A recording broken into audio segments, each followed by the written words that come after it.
बंधु माने आजिर एही कार्यक्रम को आपण मानकु स्वागत। आजिर एही कार्यक्रमटी मेष राशि व्यक्ति विशेष मानक पई बहुत गुरुत्वपूर्ण अटे, बहुत ही खास अटे।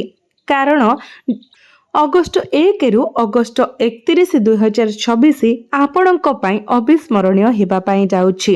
एही 31 दिनर अवधि आपणक जीवन रे एक बड़ परिवर्तन आनिबा पई जाउछि। आपण बहुत दिन धरी विभिन्न समस्या सहित संघर्ष करुछंती, किंतु आगामी समय आपणक आश्वस्ति प्रदान करिबा पई जाउछि।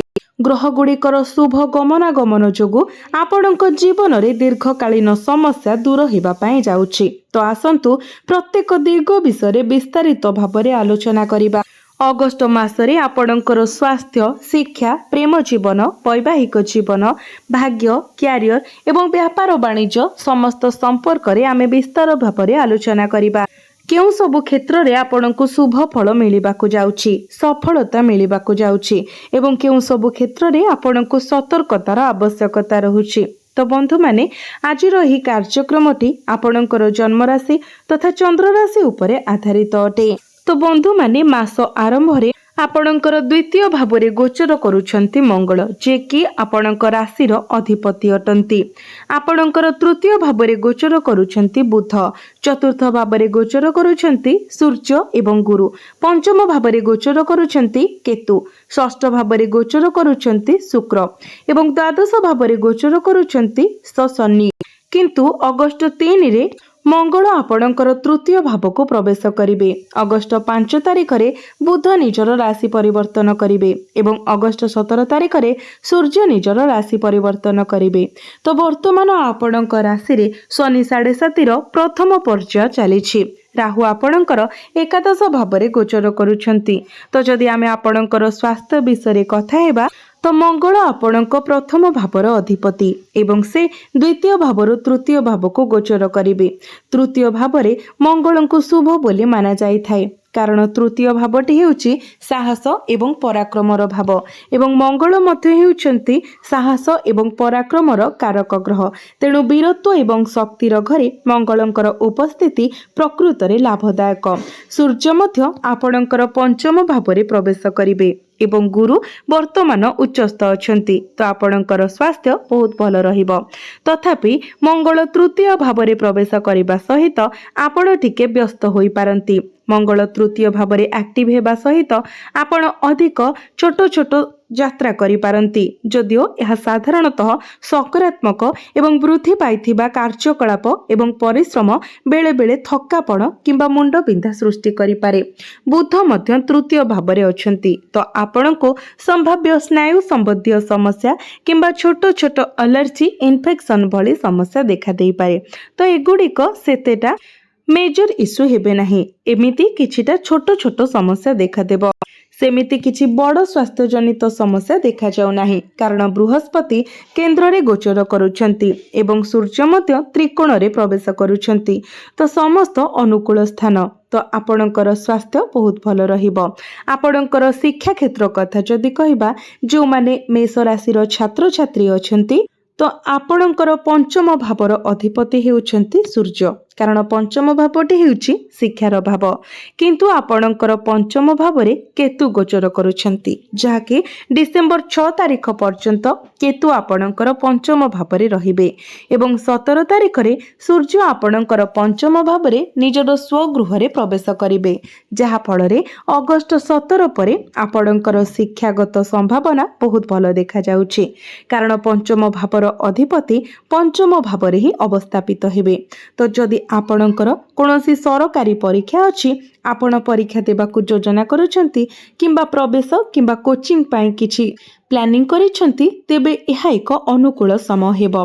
सूर्य 17 अगस्ट रे पंचम भाव रे प्रवेश करिबा द्वारा एहा आपणक पाई बहुत लाभदायक हेबो। मेष राशि व्यक्ति विशेष माने तथापि आपण कोन जानती जे पंचम भाव रे केतु कोन करंती।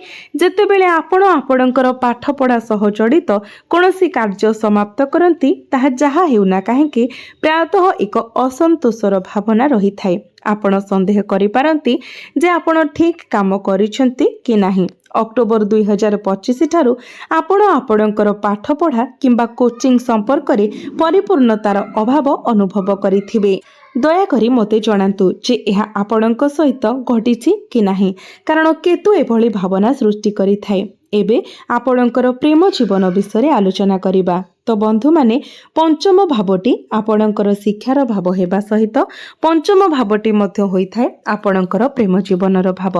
तो केतु आपणकर पंचम भावरे गोचर करूछंती एवं सूर्य पंचम भावरे प्रवेश करिबाकु जाउछंती एवं मंगलंकर दृष्टि 3 तारिख पर्यंत अगस्त 3 तारिख पर्यंत आपणकर पंचम भाव उपरे रहिबो। तो सबु किछि एक्टिव अछि। शनि आपणकर द्वादश भावरे अछंती। आपणक प्रेम जीवन विषय सबु किछि साधारणतः ठीक अछि, किंतु आपणको आपणकर क्रोध धैर्य एवं वाणी उपरे नियंत्रण रखिबाकु पड़िबो। जेतु शनि द्वितीय भावरे निजर तृतीय दृष्टि पकाइछंती, आपण निजको एपरि किछि कहउछंती जहा आपणको कहिबा उचित नुहे। आवेगपूर्ण भावरे कहिबा एवं बहुत विलंबरे अनुभव करिबा जे आपणकर कथा झगड़ा किंबा भूल बुझामणा सृष्टि करि पारे। तथापि द्वितीय भावरे शनिकर प्रभाव जोगु कहिबार इच्छा जारी रही थाए। एहा आपणकर प्रेम जीवन रे किछि मनांतर मतांतर सृष्टि करे एवं ता उपरे केतु मध्य पंचम भावरे अछंती। केतु कण करंती सबु किछि ठीक अछि, किंतु किछि अभाव अनुभव हुए। तथापि जेते बेले सूर्य 17 तारिख रे पंचम भावरे प्रवेश करंती पंचम भावटी एक्टिव होई जिवो। यार अर्थ हेउची जदि आपणकर संपर्क भांगी जाइछि किंबा जोगाजोग बंद होई जाइछि तेबे 17 अगस्त परे आलोचना किंबा मिलन पई बहुत अनुकूल परिस्थिति सृष्टि हेउछि। 17 अगस्त पूर्वरु किछि सतर्कता अवलंबन करंतु, कारण पंचम भावर अधिपति सूर्य निज भाव तुलन द्वादश भावरे अवस्थित, जहा किछि समस्या सृष्टि करि पारे। एबे आसंतु आपणकर वैवाहिक जीवन विषय आलोचना करिबा। आपणकर वैवाहिक जीवन किपरि हेबो। तो मेष राशि पई सप्तम भावटी वैवाहिक जीवन को प्रतिनिधित्व करे। शुक्र हेउछंती आपणकर सप्तम भावर अधिपति। वर्तमान शुक्र केउठारे अछंती? शुक्र आपणकर षष्ठ भावरे गोचर करुछंती एवं षष्ठ भावटी को कुंडली रे शुभ बोली माना जाय न थाए। यह व्यतीत शुक्र एठारे कन्या राशि रे दुर्बल होई जाइछंती। सप्तम भावर अधिपति षष्ठ भावरे रहिबा दुईटी कारण को सूचाई थाए। प्रथमतः वैवाहिक जीवन रे किछि त्रुटि एवं द्वितीयतः आपणक जीवन साथी पाई स्वास्थ्य समस्या। यह वैवाहिक जीवन रे छोट छोट समस्या सृष्टि करे। सामान्य विषय उपरे जुक्ति किंबा मतभेद किंबा एही मासरे आपणक साथीक स्वास्थ्य रे उत्थान पतन आनी पारे, कारण शुक्र स्थिति परिवर्तन न करी षष्ठ भावरे रही थाए। तेणु आपणको एहा उपरे ध्यान देबाको पड़िबो। आसंतु सबुठारु गुरुत्वपूर्ण विषय आलोचना करिबा। आपणकर भाग्य, क्यारियर एवं व्यवसाय। नवम भावटी भाग्य को प्रतिनिधित्व करे। यह भाग्यर भाव एवं दशम भाव क्यारियर को प्रतिनिधित्व करे। गुरु नवम भावर अधिपति अटंती। तो गुरु वर्तमान आपणकर चतुर्थ भावरे अछंती। गुरुंकर दृष्टि दशम, द्वादश एवं आपणकर अष्टम भाव उपरको रहुछि। एबे देखंतु जे नवम भावर अधिपति गुरु चतुर्थ भावरे उच्चस्थ अछंती, जहा आपणक भाग्य को बहुत शक्तिशाली करिथाए। कारण चतुर्थ भावटी अत्यंत शुभ भाव अटे। यह खुशी को प्रतिनिधित्व करे। यह दशम भाव सहित मध्य एक संपर्क सृष्टि करुछि, जेहेतु गुरु दशम भावरे सप्तम दृष्टिकोण रे दृष्टिपात करुछंती एवं उच्चस्थ अछंती। तो आपणकर भाग्य शक्तिशाली। एठारे केंद्र त्रिकोण भाव माध्यम रे एक राजयोग गठन हेउछि। यह आपणक भाग्य पाई उत्कृष्ट। जेतेबेले भाग्य आपणक सहित थाए सेतेबेले अत्यधिक चिंता किंबा चाप पकाइबार कोनोसी आवश्यकता नाही। आपण संपत्ति किंबा सोना भली किछि इन्वेस्टमेंट विषय चिंता करूछंती जदि, तो एक गुरुत्वपूर्ण नूतन उद्यम, एक शुभ कार्य किंबा एक उत्सव पालन करिबार योजना करूछंती कि गुरुंकर अनुकूल स्थिति निश्चित करे जे भाग्य आपणकर सपक्षरे अछि। तथापि वर्तमान 7.5 पर्याय मध्य सक्रिय अछि। जदि शनि आपणकर जन्म कुंडली रे खराब स्थिति रे अछंती तेबे आपणको एहा विषय किछि चिंता करबाको पड़ी पारे। शनि को स्थानर गुणवत्ता करबा पई आपणको आपणकर कुंडली परीक्षा करबाको पड़िबो।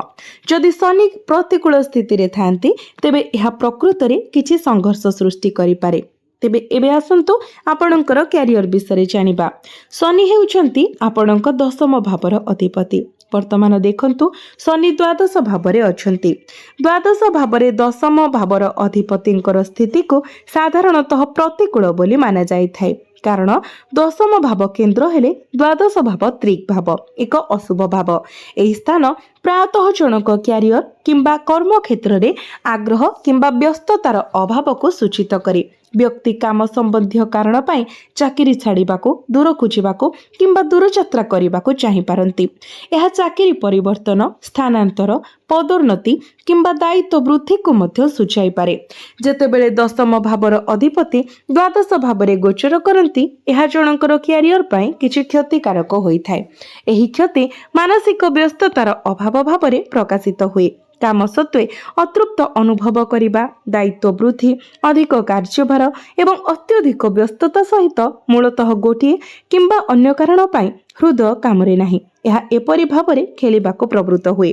तथापि जदि शनि एवं अन्य ग्रह आपणक जन्म कुंडली रे भल स्थिति रे अछंती तेबे एहा संपूर्ण भिन्न विषय। विशेष करी जदि आपणक कुंडली रे राजयोग अछि, जदि आपणक जन्म कुंडली शक्तिशाली तेबे एही नकारात्मक चिंताधारा एवं प्रभाव बहुत कम होई जाय। एगुड़िक मूलतः एक समस्या होई न थाए। विपरीत भावरे जदि आपणकर कुंडली दुर्बल तेबे एही समस्या गुड़िक वृद्धि पाई थाए। द्वादश भावरे शनि एक निर्दिष्ट स्तर रे अस्वस्थी आनी थाए। यह प्रायतः किछि समय पाई आपणकर क्यारियर को प्रभावित करे।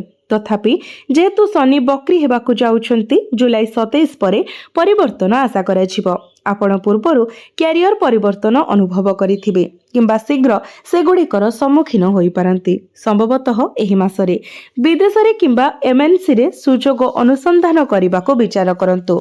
एही रास्ता गुड़िक आपणको पई आशाजनक देखा जाउछि। ऑफिस राजनीति रो दूरेई रुहंतु एवं एथिरे निजको शामिल करिबारो दूरेई रुहंतु। एहा मने रखंतु।